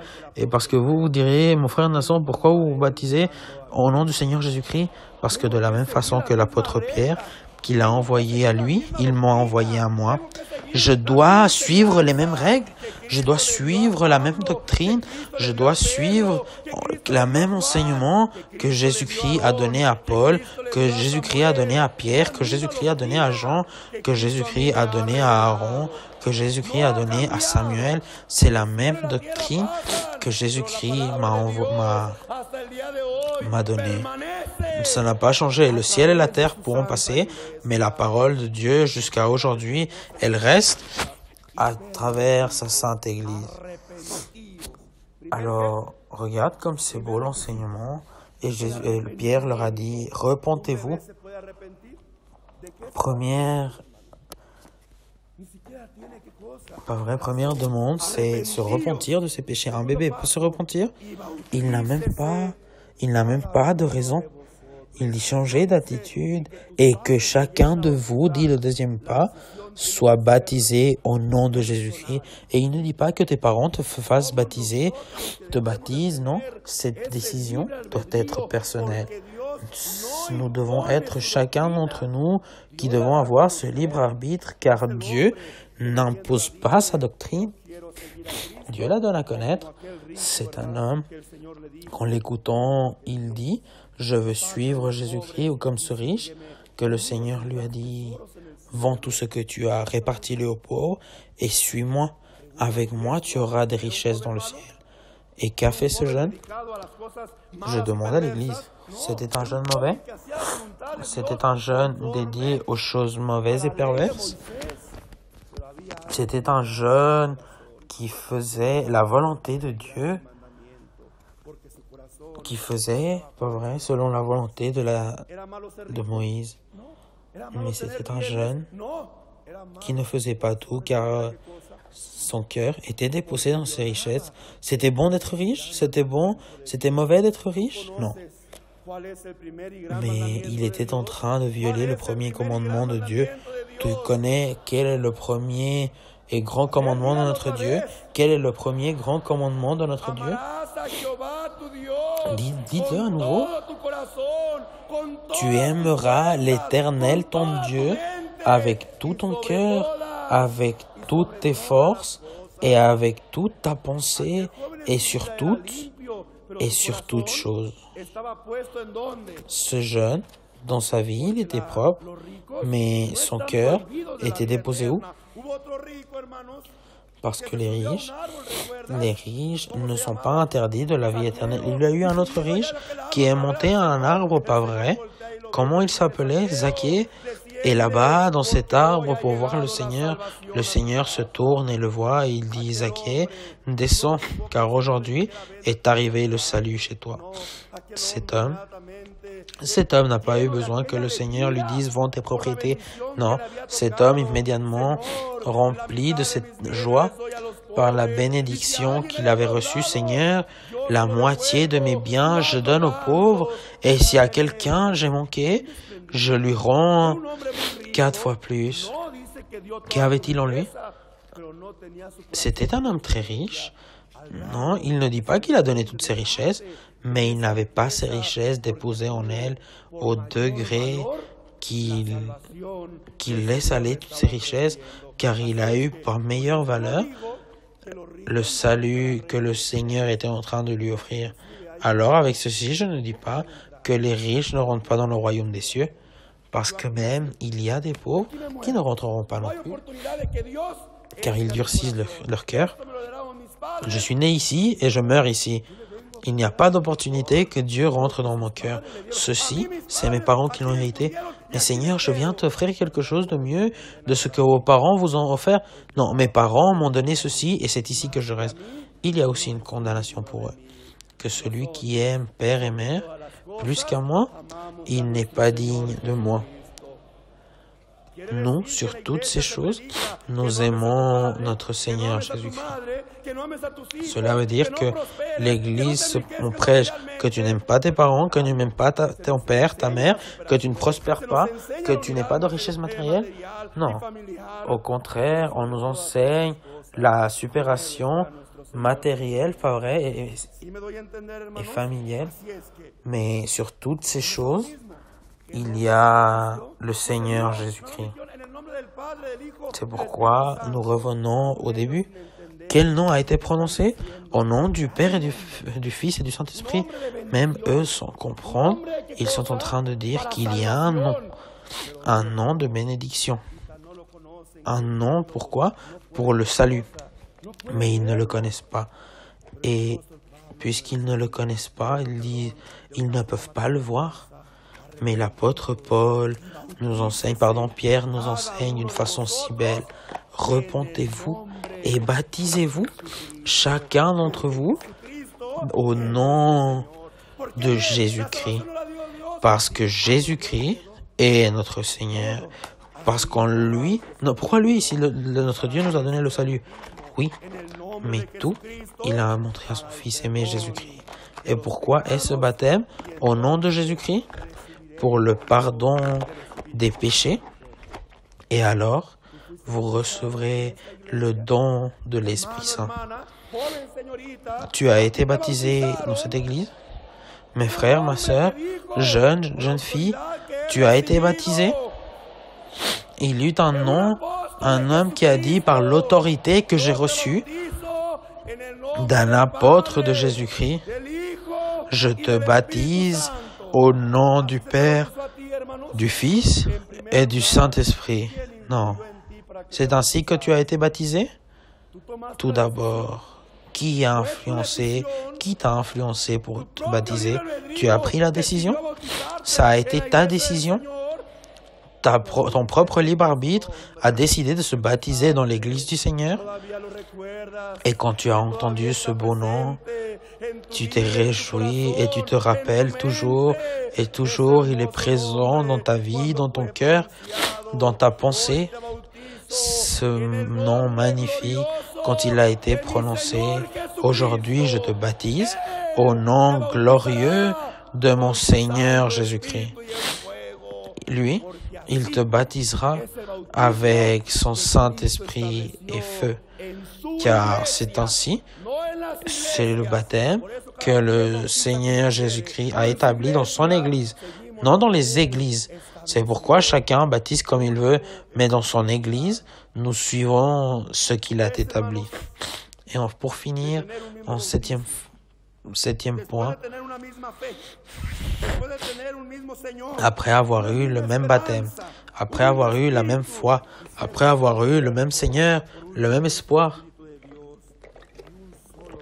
un même esprit et être un seul corps, c'est pourquoi il dit l'Esprit de Dieu, et un seul Dieu et Père, surtout, car l'Église du Dieu vivant, notre Père, celui qui règne et vit dans le ciel, à celui que l'œil humain ne peut pas voir, celui qui vient demeurer dans nos cœurs, car tu l'as senti quand l'Esprit de notre Dieu est venu à toi après que tu as été baptisé, ou il n'est pas venu à toi, l'Esprit de Dieu, ou il n'est pas venu demeurer en toi.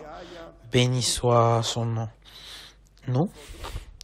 Nous ne croyons pas qu'il y ait trois dieux. Pour nous, il existe seulement un seul Dieu, que depuis le début, il s'établit, et il le mentionne Moïse au peuple d'Israël pour qu'il soit très clair. Deutéronome 6:4.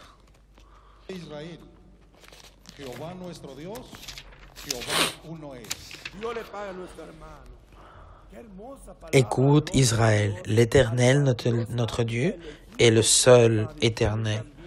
Quelle belle parole de l'homme de Dieu, de celui que Dieu avait choisi pour diriger son peuple d'Israël.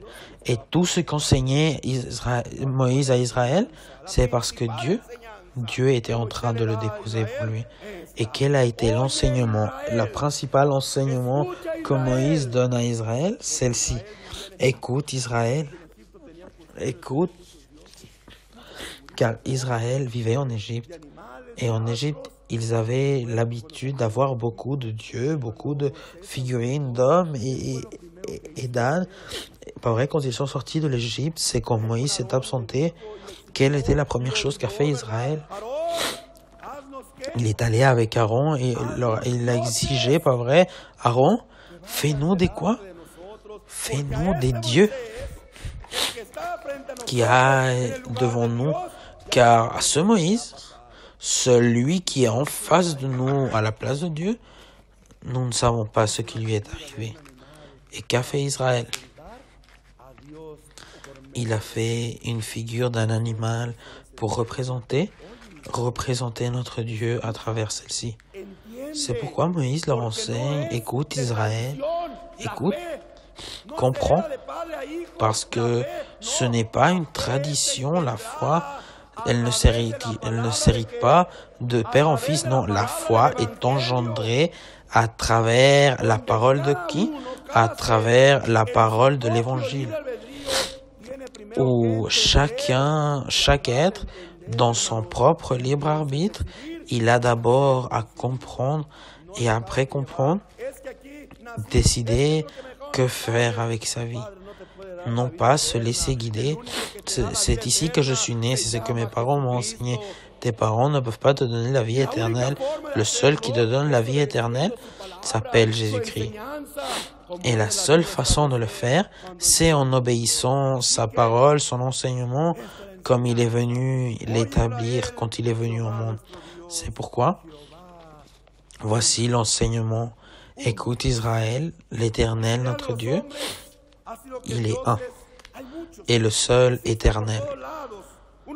Les idées des hommes, c'est que de Dieu, il y en a beaucoup, qu'il en existe partout, des grands, des petits, d'autres avec moins de pouvoir, d'autres avec plus grand pouvoir. Ce sont des doctrines, je répète, des doctrines d'hommes. Et l'un d'entre eux l'ont appelé la doctrine de la Trinité, où ils disent qu'il existe 3 dieux, qu'ils n'ont jamais su eux-mêmes l'expliquer parce qu'ils ne savent pas l'expliquer. Ils lisent les Écritures littéralement au nom du Père et du Fils, c'est ainsi que nous le faisons. Et c'est ainsi que l'on fait ceux qui ont compris? Non, parce que la doctrine, ce n'est pas seulement de lecture, la doctrine, c'est de compréhension. Le Seigneur a dit, étudiez. Non, ne lisez pas seulement, étudiez les Écritures, car là, béni soit son nom, alors Dieu est un seul. Personne comme lui en pouvoir, Jésus-Christ qui a reçu pour héritage tout ce qui existe, comme je l'ai dit il y a un moment, il restera un moment que même lui rende tout ce qu'il a reçu à son Dieu, au Dieu et Père, car Dieu, il y en a un seul.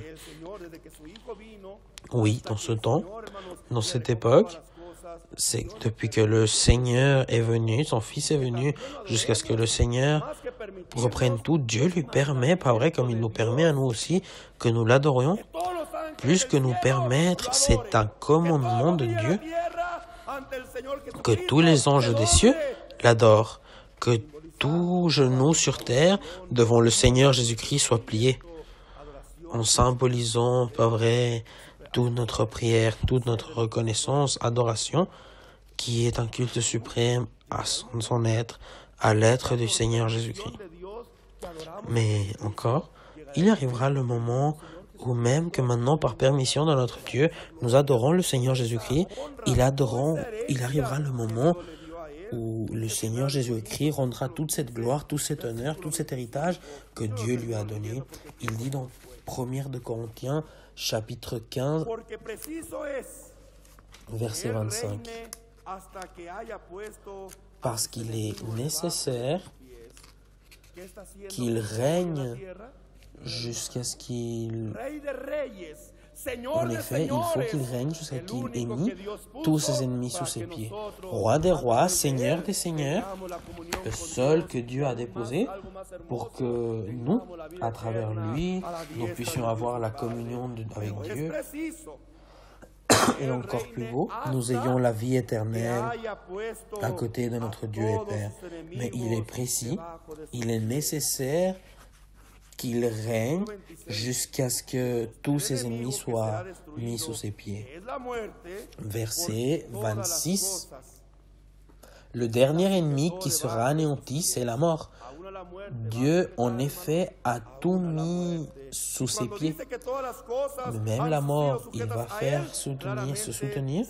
Et quand il dit que toutes les choses ont été soumises sous ses pieds, il exceptue bien sûr à celui qui a soumis toutes ces choses, pas vrai? Mais lorsque Dieu dit que tout lui a été soumis, il est évident que c'est à l'exception de celui qui a soumis toutes choses.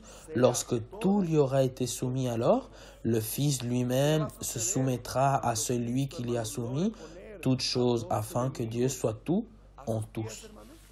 Alors que va-t-il arriver quand le Seigneur Jésus-Christ fasse que ses ennemis soient tous sous ses pieds? Alors lui-même, il rendra tout au Père, et même lui se soutiendra au Père, et lui et notre Dieu sera tout en tous, car seulement il y a quoi?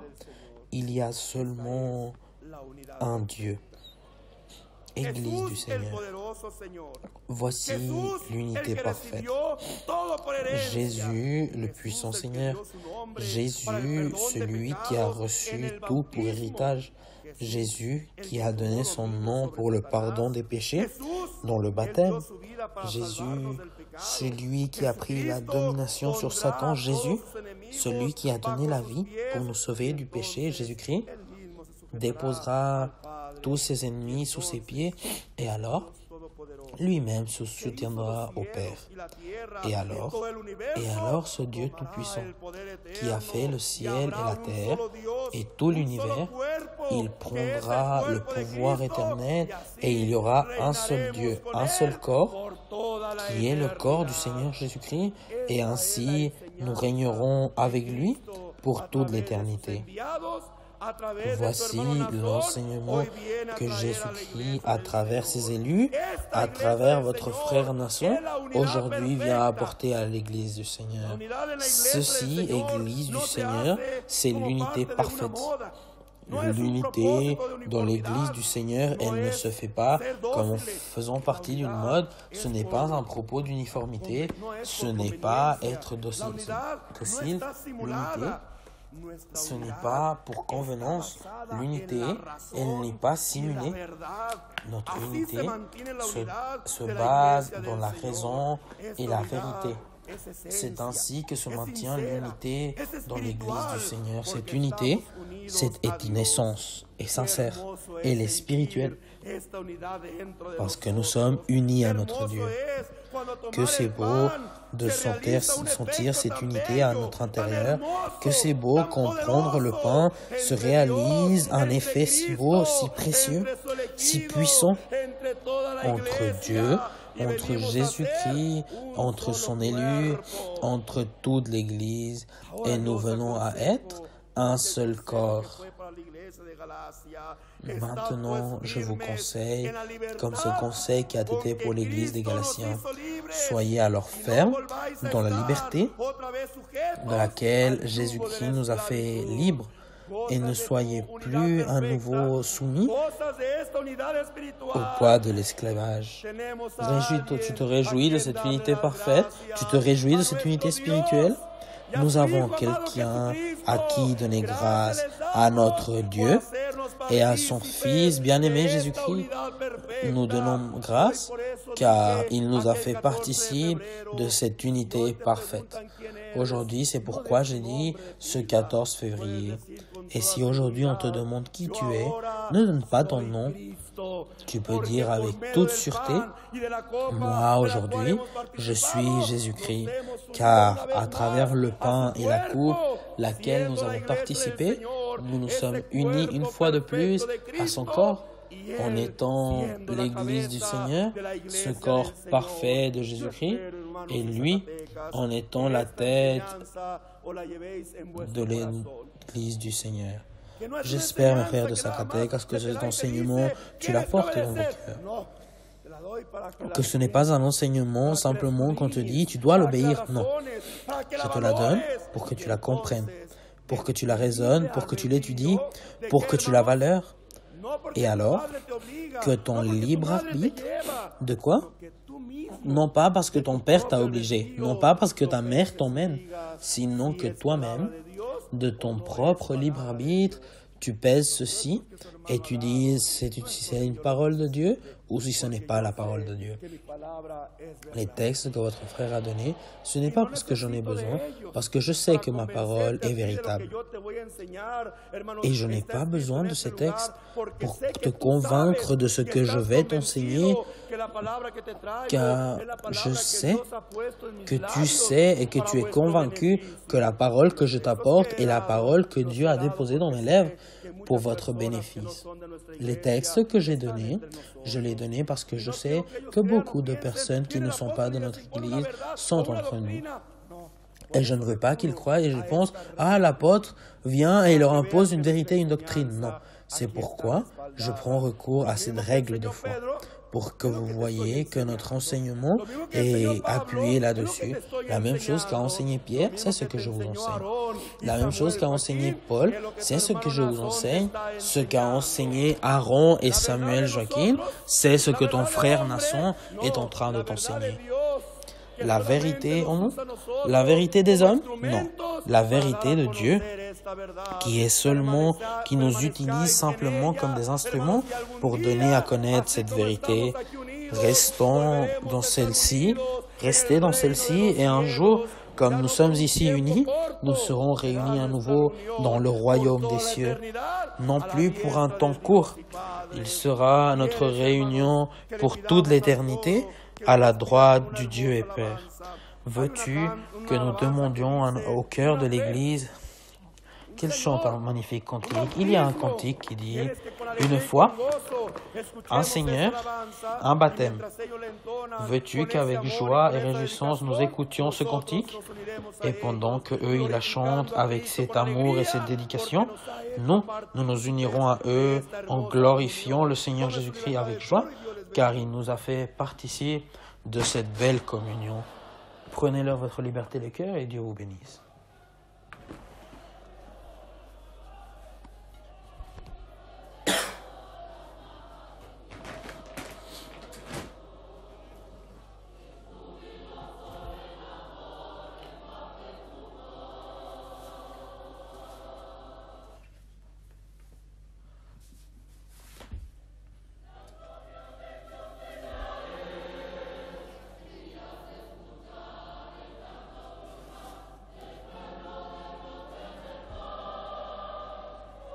Una fe, un Señor, la elección y un solo bautismo. Une foi, un Seigneur, l'élection et un seul baptême. Celle-ci est l'Église de Jésus-Christ. ¿Lo has creído? ¿Lo has entendido? Entonces glorifica. Tu l'as cru? Tu l'as compris? Alors glorifie le nom de Jésus-Christ. Aujourd'hui, je te dis, vous êtes bien heureux, car ceci ne nous l'a pas donné chair ni sang. Ceci vient de la part de Dieu.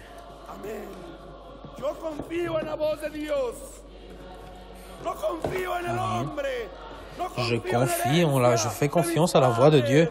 Je n'ai pas confiance en l'homme. Je n'ai pas confiance dans l'héritage de mes parents. Dieu a quelque chose de plus grand pour moi. Au contraire, je donne témoignage de ce que Dieu a fait dans ma vie.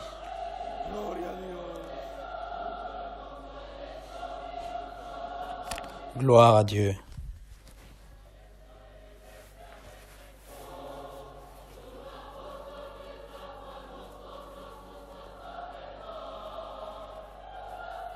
Amén, gloria a Dios. Y yo me alegro. Zacatecas, me alegro contigo. Porque la salvación ha Et je me llegado a réjouis, vosotros. Zacatecas, je me réjouis avec toi, car le salut est arrivé à vous.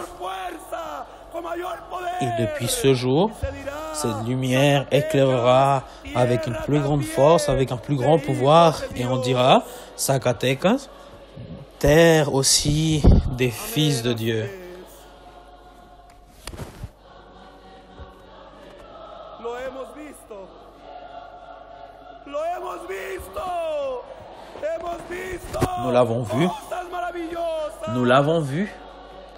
Nous avons vu Gracias, Señor, des choses porque merveilleuses. nos has permitido ser tu cuerpo santo. Merci Dieu, Gloria sea car tu tu nous nombre, as permis desde d'être ton ahora y para corps saint. siempre. Gloire soit donnée à ton nom dès maintenant et pour toujours. Amén. Amen.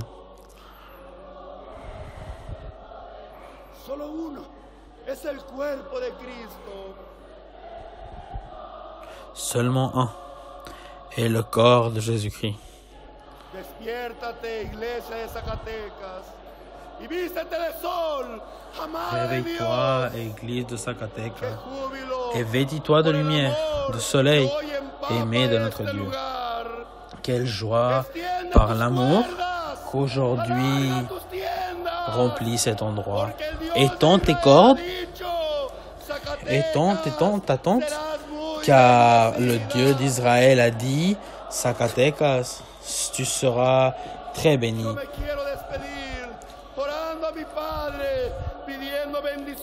Je voudrais partir en priant mon Père, en demandant des bénédictions pour cet État, pour tous les municipes, pour que Dieu apporte paix, tranquillité, mais surtout, il l'apporte à travers de son bel évangile.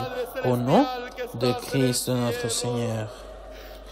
Béni Père Céleste que tu es dans le ciel, aujourd'hui j'ouvre mes lèvres, car tu m'as permis, Seigneur, de te représenter ici sur terre devant ton Église. Je sais que ça a été un état où ton peuple a grandi un peu, mais aujourd'hui, je viens te supplier que tu viennes les transformer, viennes transformer ces cœurs de tous les gens. Que même ceux qui font le mal, tu leur donnes l'opportunité d'écouter ta parole, se convertissent à toi, le seul Dieu vivant. Ils changent leur vie et d'être des hommes qui offensent la société, ce soit des hommes qui se convertissent dans tes fils, qui te serviront jour et nuit. Bénis cet État, bénis les municipes et qu'ils soient témoins, eux, que tu m'as envoyés en accomplissant la promesse que tu m'as donnée au nom de ton Fils bien-aimé Jésus-Christ.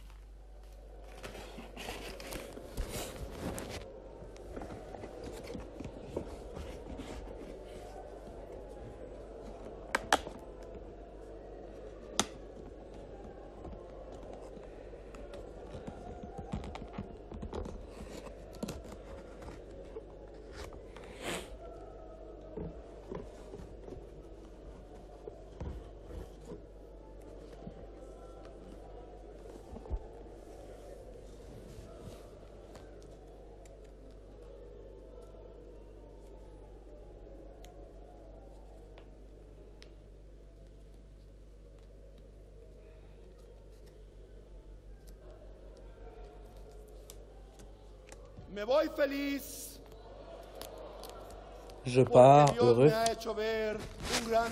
car Dieu m'a fait voir un grand peuple à cet endroit. Mais aussi, il est nécessaire que nous accomplissions la promesse que Dieu a donnée à ses serviteurs. Il nous disait l'Esprit de Dieu à Josué qu'il soit courageux, qu'il soit un homme sans crainte. Et prends courage et efforce-toi, car tu auras beaucoup d'ennemis, mais n'aie pas peur, car je vais être avec toi. Mes frères de Zacatecas, aujourd'hui, je viens te dire, Dieu a de grandes bénédictions pour cet État. Mais tu ne vas pas rester des bras croisés. Tu vas sortir dans les rues, tu vas parler, tu vas donner témoignage de cette vérité. Tu vas donner ton propre témoignage pour que les gens connaissent que seulement il y a un Dieu et un Seigneur Jésus-Christ. Que nous sommes l'Église parfaite de notre Dieu, car il est celui qui nous a unis à lui. Si tu le fais ainsi, si tu n'as pas honte, si tu sors et tu prêches, alors je te répète les paroles que l'Esprit de Dieu vous a dit. N'aie pas honte, ni de crainte, efforce-toi et sois courageux. Et même si vous vous battez, ils se battent contre toi, et la sûreté, l'Éternel des armées, se trouvera avec toi. Zacatecas, Dieu te bénisse. Et j'espère venir dans un temps pas très lointain. Et je sais que cet endroit sera petit, parce que je sais que Dieu va prospérer en grande façon ce bel État, que la paix de Dieu et la communion de Jésus-Christ, son Fils bien-aimé, restent dans vos cœurs. Dieu vous garde et Dieu vous bénisse.